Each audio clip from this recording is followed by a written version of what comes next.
ময়লা ও দুর্গন্ধযুক্ত গরু মহিষের এসব নাড়িভুড়ি একসময় ফেলে দেওয়া হলেও এখন রপ্তানি করে আয় হচ্ছে কোটি কোটি ডলার। কদর থাকায় এসব উচ্ছিষ্ট দিয়ে উন্নত বিশ্বে তৈরি হচ্ছে নামিদামি স্যুপ ও সালাদ। পশু কোরবানির পরপর জেলা উপজেলা থেকে সংগ্রহ করা হয় এসব অপচলিত নাড়িভুড়ি বা ওমাজম, যেটির স্থানীয় নাম সাতফল্লা। পরতে পরতে লবণ পানি দিয়ে ধুয়ে কেটে ফেলে দেওয়া হয় নানা অংশ। চট্টগ্রামের আতুরার ডিপুর আড়তে 24 ঘন্টা চলছে নাড়িভুড়ি বা ওমাজমের প্রক্রিয়া। কোল্ড স্টোরেজে রেখে পরে রপ্তানি করা হয়। প্রথমের কাজ হচ্ছে আপনার লবণটা এটা ওয়াশ করতে হয়, যেরকম ওয়াশ চলতেছে।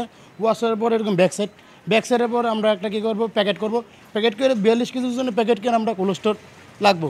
লাগার পরে যখন আমাদের মালগুলো আপনার এই 27 টন হবে, 27 টন বা 28 টন হবে, তখন এটা একটা শিপমেন্ট দেওয়া হয় আমাদের কোম্পানিরা। কোরবানি আসলে এরপরে কাজটা অনেক থাকে, প্রায় 2-3 মাস। এক পিস 3 টাকা করে, 100 পিস মারলে পাই করে 300 টাকা, এরকম করে প্রোডাকশন। ওয়ালটন ফ্রিজ কিনে অনেকের মতো আপনিও হয়ে যেতে পারেন মিলেনিয়াল। সেরা পণ্যের সেরা অফার। গরু মহিষের এসব নাড়িভুড়ি একসময় নদী কিংবা খালে ফেলে দেওয়া হতো।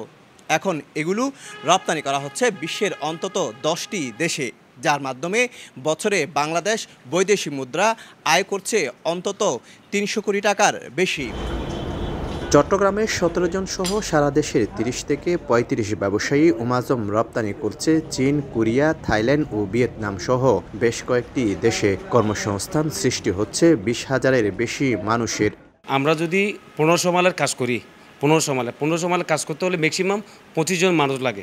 25 জন ওরা একজনের 70টা, 80টা, 100টা মাল ওয়াশ করে। একটা ওয়াশ করার কাজ করলে, পরিষ্কার করলে আমাদের ওদের বেতন দিতে হয় 4 টাকা করে।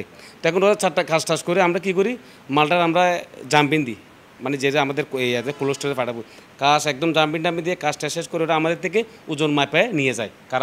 যারা এক্সপোর্ট করে এরা। কোরবানির গরু মহিষের মাত্র 25 থেকে 30% সংগ্রহ হয়। শতভাগ হলে বৈদেশিক মুদ্রা আয় করা সম্ভব হতো কয়েক হাজার কোটি টাকা। এটি কিন্তু টোটালি ওয়েস্টেজ একটা আইটেম।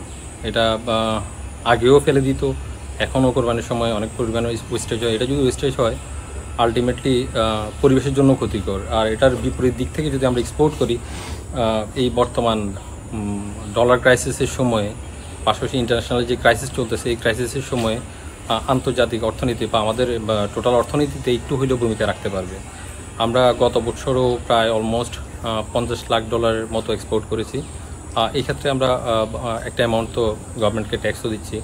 তো এদিক থেকে বিবেচনা করে যদি আমাদের জন্য কিছু সুযোগ সুবিধা গভর্নমেন্ট তৈরি করে দিতে পারে আমাদের এই রপ্তানিটা আরও বেগবান করার জন্য, তাহলে আমাদের সবাই এই লাইনে সবাই উপকৃত হবে। বিশ্ববাজারে প্রতি টন ওমাজম বিক্রি হয় 5 থেকে 6 লাখ টাকায়। বিশ্বে 30,000 কোটি টাকার বাজার রয়েছে ওমাজমের। শফিকুল আলম, সময় সংবাদ, চট্টগ্রাম।